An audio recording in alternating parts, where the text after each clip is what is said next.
running the Roger. I love the Roger in the jungle with the war cry.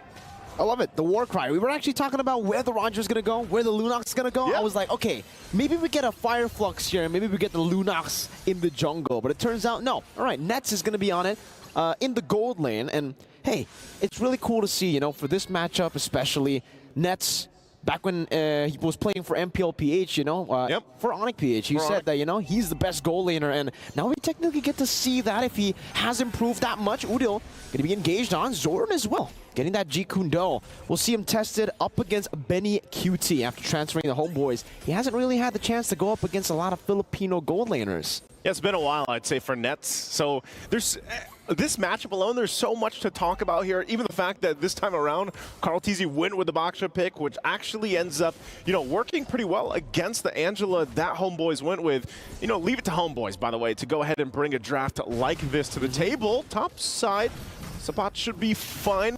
Does get quite low, but it goes has that passive as well. The body of Smith there to keep him alive a little bit longer, and it will not go down just yet. I think the other thing you have to point out too is Zorn on this choke pick. We saw how good this can be back in the wild card stage, Mirko. We did, man. Zorn, not even just a wild card, even just earlier, we saw how lethal Zorn can be on the Cho. When he finds, you know, the jam, his momentum, it's very, very hard to actually get away from him. He's a very annoying player on the Cho especially. I think I would say on anything that can actually initiate. So 50% of Mobile Legends heroes. I was going to say, that's quite a big pool of heroes that can initiate, but Turtle's going to be initiated already, but Carl Tizzy is going to start that up.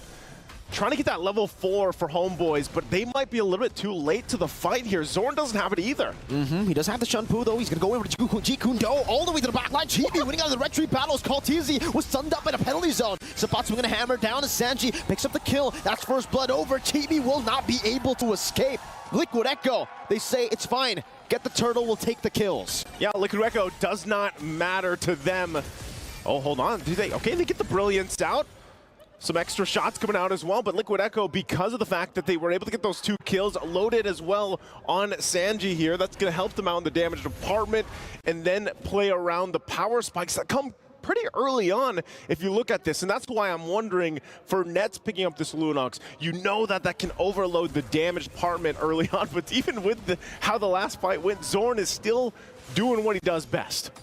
Just showing, oh, hold on, mid lane. Force the flicker out, Udil. Wow.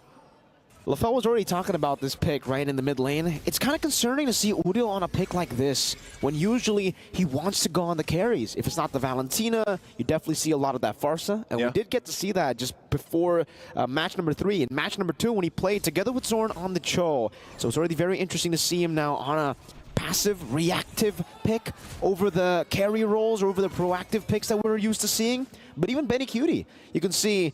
Now I feel like for the Beatrix, back in the day we always expect the Beatrix to go for a pure 1v1. You know, like she's the dueler, she's the duelist. But now it's more of a non-lane whenever you're up against a Beatrix. All he does in the lane is clear wave. That's it. And then rotate over to the mid lane, does the same thing as well. Yeah, pretty much. You know, and at this point, honestly, if you're going to pick the Beatrix up, now again, we saw this get the Savage before, what was that, on day 1, I think it was, with CW, but it's still a hero that has a tool for every situation, and sometimes that might just be clearing waves for a while, getting that gold lane experience.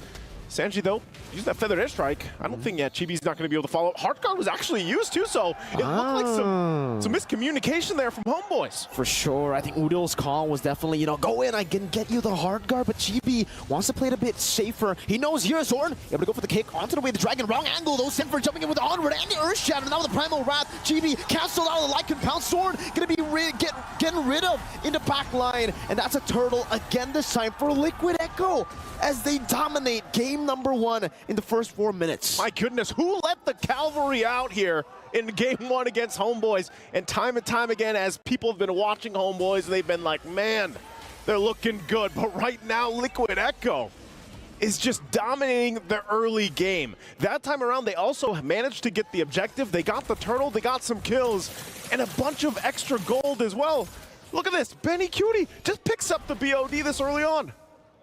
BOD in the 5th minute of the game. We were talking about how much of a menace he is, just clearing out these waves. Zorn, again, up top, really trying to be annoying here for Sanford, trying to delay him into the lane, and that actually does work out very, very well for Homebois. Sapat is able to get so many hits on the turret, so at least it'll be a trade. Bottom lane tier 1 for the top lane tier 1 as Udil claims that Flask of the Oasis. Now Zorn gonna go for the way the dragon again onto Karl'Tezi, not able to find it just yet, but now finds himself in the proper angle to go for it. The way the dragon onto Sanford though, no one's there to follow it up. It's actually gonna be TLPH to rotate faster. Benny Cutie rotating and getting the kill on Zorn, punishing the guy who was meant to go for pickups. Yeah, I think again you're playing the Cho. Oh my goodness! What is that damn? That's big damn! Benny, my goodness! Have some mercy, LaFell said to the casters, but maybe he should have said it to Liquid Echo. 7-0, 6 minutes in. What? All he has is the BOD and that Fury Hammer. I mean, a little bit of extra damage, but my goodness, the damage department is already there for a Liquid Echo this early on. And I mean, everything that they just managed gives them that 5,000 gold ahead in terms against Homebois. And Homebois, you know, Zorn, what he was trying to do early on, trying to find a pickoff, is going to be increasingly more difficult now because of the gap that you're seeing here in terms of items. He's going to have to be much more calculated in the approach to deal with this. Turtle, I think this is just for the taking for Liquid Echo. The first turtle, Homebois was able to contest it. They were able to get a really good steal. And then the next two turtles, it was just, you know, pure domination for Liquid Echo. Able to control it, set up properly as well. And this time, no contest at all. Zorn trying to go for the way to Dragon. But again, Sanford, I don't really think he's the right target to go for. Now with Karl'Tezi with the shield unity, Sapat, Udil, everybody from Homebois, they can't even step foot in their own jungle.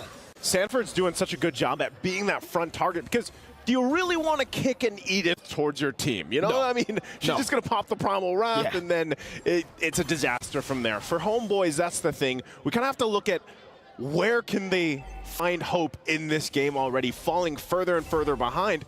It looks like they used Concealed down there, but it's only Karl'Tezi. He goes for Sanford. They're going to go on to Sanford now with the Chaos as well. Sanford just walks up with the onward, has the Primal Wrath, flickers back again. 2v5 in the bottom lane. Sanford sustaining in, but will finally be taken out by Zorn. Now with Sanji rotating as well. That's a feather airstrike to deal some damage. Chibi getting rid of Karl'Tezi, but now Benny Cutie, the big damn carry, is here. The raid boss looking to go for the cleanup. Benny. The Bennett's Rage not in range. Zorn with the G-Kundo. Great disengage, and Homebois will be able to capitalize on that 2v5.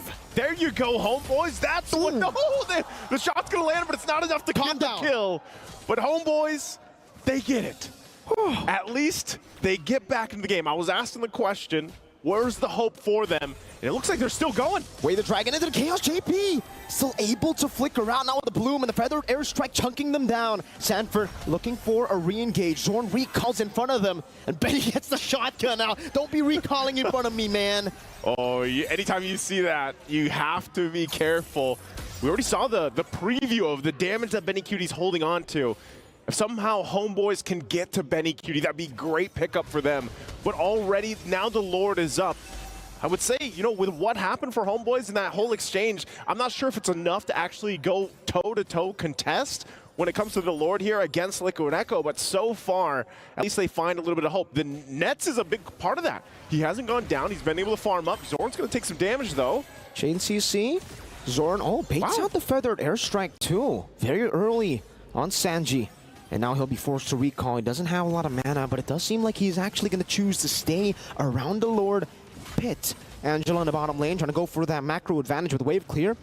With the global presence, Sapat has the penalty zone. Can go for the chain CC onto Karl'Tezi, but Karl'Tezi goes over shield unity. Chibi walking in, and he wants it! Now with the rectory battle, Sapat jumps in deep into the back line. Sanford gonna be able to still tank in so much damage in the front, soaking it in, but ultimately will have to disengage. They can't go for more. Homebois, great steal. Zorn, way the dragon, bringing Benny Cutie back into the wild. Oh, Lycan pounce, but the feather airstrike isn't able to take him down just yet now. And Homebois, again, another amazing pick. This is a massive swing now for Homebois. They've evened out the gold. They got big shutdowns as well, plus the objective. What more could Homebois ask for here? And with that, you're seeing the items being locked in as well. Glowing One also picked up from Udil, wants to help with that sustainability coming out there. They have the floor in for Liquid Echo.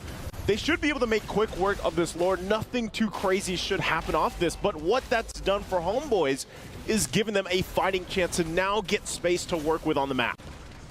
Great space to utilize now, but KarlTzy, oh, good Shunpu by Zorn with the TPs. I think the Wood Sandstorm, you know, he asked the question. Now, we definitely got to get someone in production or maybe the analyst to count how many TPs he's doing, because Zorn is already finding his jam now in the 10th minute of the game. It took him a while. Usually we see him TP very early on. Yep. Now Zorn is getting it in the 10th minute. But let's talk a little bit about the scaling of both these teams, right? Because for Homebois, with the Lunox, with the Roger, they actually have some proper scaling to play with. They do, and that's why I was mentioning it earlier with Nets. You know, for the most part, as he... Oh, mid lane. Shield Unity into the Poison. Chibi still able to evade from the Feathered Airstrike as Zorn pops into Conceal. Still no full initiation. Zorn wants to go for it. Jumps in with the Jeet Kune Do. Shunpu's back out as Sanford pops into Earth Shatter. Both teams playing it slow, resetting. He's doing such a good job at... Even if it's just baiting out the Feathered Airstrike, that's what Homebois need. So Zorn now... Like you mentioned, getting to the point in the game where he's able to kind of relax a little bit, get these, you know, these ultimates down if he can, maybe a couple battle spells as well, and that's part of it. Going back to Nets here, looking at the items, he's getting there. He's already got the Genius Wand, Divine Glaive, Enchanted Talisman. He's got his 3 locked in, and that actually works really well, even in conjunction with having an Angela there to help you out. So we'll have to see, again, the damage potential from this Lunox picks later on. Oh, they jump in. Onward, Earth Shatter. Try to time the Shunpu, not that time. Zorn, unfortunate for him. He gets sniped down by the Renner's Apathy. Liquid Echo now utilizing that advantage. Try to go for the siege in the mid lane. Nets trying to go for the clear, not able to do so. Sapat will just give it away as they send Udil up top. Sapat, He's gonna get cut off? it's gonna be cut off. I think he was trying to get through the wall, but the purple buff spawned. So it cut his escape off. Forced the flicker out there. And at least, you know, he's alive, but he had to utilize the flicker, so that's not available for him now. And so with that, he doesn't have this possible engage tool to go ahead and fight off into this Lord, but Chibi's going to start it up. Actually really front-sided this. Sapat now part of the fight too, the rest of them as well. Zorn going in with Conceal. Trying to bait out that Purify from Sanji, but it stays with it. JP gonna be scratched down by Chibi just a bit, forcing to flicker out as KarlTzy uses the Tortoise of Poisons, losing all of his mana. Feather Airstrike by Sanji to poke them down. Slowly but surely, the Lord reset it. Zorn again, now inside, Way the Dragon, used up by Zorn, and he's forced to flicker in or shatter by Sanford, right into Benny QT, who follows it through. One-man advantage for Liquid Echo. As they play around Nets, jumps in with the Chaos, unable to find Sanji. The Bloom comes in, and Sanford again finds the Onward, right into the Shield Unity to change CC Chibi, but he's still able to escape now with Penetration, not connecting. Nets gets the Brilliance off just in time, but Sanford is able to catch him just in time as well. Liquid Echo, though, secure the Lord. Benny on the Renner, tries to go for the snipe. There's no one there for him. Homebois, they gotta give it away. My goodness, I know we have said multiple times that the Lord dance has changed. It's not technically a dance anymore, but it's more like a puzzle. It's more like a board game because, man, Liquid Echo played that like chess. They bobbed and weaved within that zone. They got the ultimates out. They re-engaged when they had to disengage at first, and then they came out picking off the right targets, giving them the Lord and now giving them this advantage as they get ready to approach the base here. Homebois, though, fully lined up, should be able to at least hold on possibly some of the base turrets if they can withstand the initiation from Liquid Echo. They still have a Lunox, but Liquid Echo have a Farsa. Feathered Airstrike, that's all they needed to zone them away. And Udil, oh no! Udil in the bottom lane pops into hard guard and will be able to escape. KarlTzy didn't have the Shield Unity that time. And it's a great traction. Chibi, what? Caught all alone, Sanford brings him back to the team. Overextended. What? Why was he there? Why was he there? Well, with that, Liquid Echo, they know they can go in. Shield Unity, Sanji flying by. Udil forced to flicker on the Feather Airstrike inside of the base. Udil still able to get out. Nets gonna be chunked down as well by that Feathered Airstrike. 3 base turrets taken down with one big mistake from Chibi. Zorn. Can he do something? The saving grace goes on the Betty Cutie, finds The engagement with Raiders, dragging him to the penalty zone, locks them down for nothing. Nets is unable to get them. It's only JV who gets taken out. Benny is able to kite away. Zorn has the conceal, but he's unable to find anyone else. Now it's a killing spree as Benny goes into the Menace Rage. Sanford with the Primal Rad now following down, trying to go for the mobility. The feather airstrike there, taking Nets out.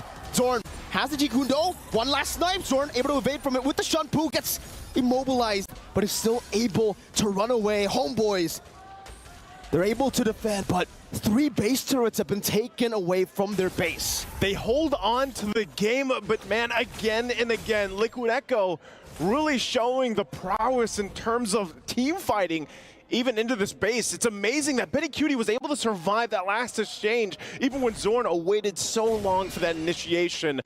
He did have to use that flicker, but he's 7-1 right now. Just had that one death earlier on when he was shut down, but so far it's been really difficult for Homeboys to find the answer. How do we get to Benny Cutie? How do we get past, even once that artillery is set down with a feathered airstrike?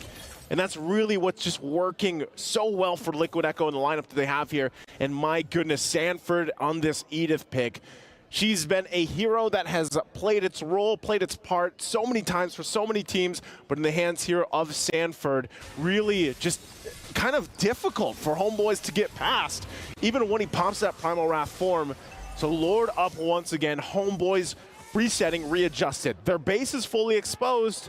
They have to keep an eye on the possibility of what we've seen the Liquid Echo do time and time again. And the Lord is now up. Liquid Echo will go ahead and approach this. Meanwhile, Udil is planted top side. But I'm not sure if Homeboys really wants to contest this Lord here. Doesn't seem like Liquid Echo are going to go for a full commit just yet, but they do just with a few more shots. Zorn concealed to the back line, trying to go for it. Sanford will be able to secure it. Now it's going to be Chibi again, caught in the front. Gets sniped down by Benny. Just with the basic attack, he dealt that much damage. Benny chasing him down. Zorn still able to escape with the Jikundo. Look at Sanford with the Primal Wrath. Benny trying to kite him off, and it will be JP with a flicker forward. Zorn will not be able to take this damage. Sky Piercer for Benny. The TPs start counting them from Liquid Echo as they take Zorn down.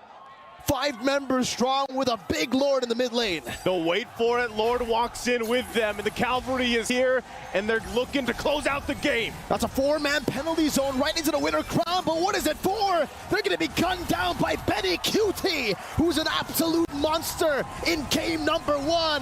TPs all across the board as Liquid Echo take the lead.